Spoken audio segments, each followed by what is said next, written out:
In the fertile valley of Eldoria, two sides of a mountain defined two destinies.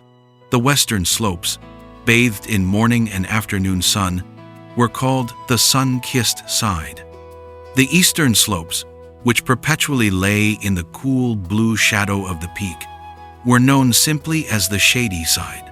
Liran was a young gardener who had inherited a plot on the Shady Side. Every morning, he looked across the valley and watched his neighbors, the sun-kissed gardeners, pulling massive, bright red tomatoes and vast fields of golden wheat. Liran's patch yielded only sparse, pale vegetables. He fought constantly against the chill, trying desperately to coax warmth-loving plants from the cold ground.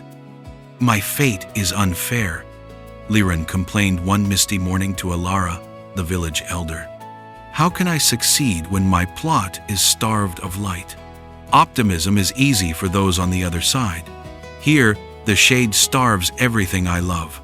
Elara, whose face was as wrinkled as old roots, looked calmly at the shadowy ground. "Liran, your problem is not the shadow. Your problem is that you are trying to grow sun-kissed expectations in a Shady Side reality." She walked him to his patch and pointed at a weak, struggling, sun-loving squash plant. "You look at the shadow and see only what it takes away. But what does the shadow offer that the sunlight cannot?" Liran paused. "Coolness? Moisture?"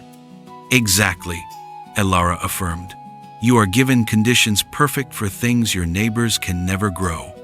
You want to remain optimistic, but optimism is not about pretending the sun is shining when it is not. Optimism is the art of seeing the unique opportunity in the existing condition." Elara then showed Liran how to change his entire approach. They harvested the struggling squash and instead planted deep-rooted, shade-loving things: cool, crisp green cabbages, delicate ferns that thrive on moisture, and valuable medicinal mosses and herbs known for their potency. They collected water in cisterns, using the perpetual shade to keep it fresh and cool. It took time, but Liran stopped fighting the shadow. He began to understand the quiet rhythm of the cool ground. He learned that the plants he now grew were rare, protected from the valley's occasional harsh heat waves, and their value was unique. When the sun-kissed gardens wilted during a midsummer drought, Liran's cool, crisp produce became the most sought-after food in the valley. Liran stood in his flourishing, quiet garden one evening, the air rich with the scent of damp earth and potent herbs. He realized he was no longer jealous.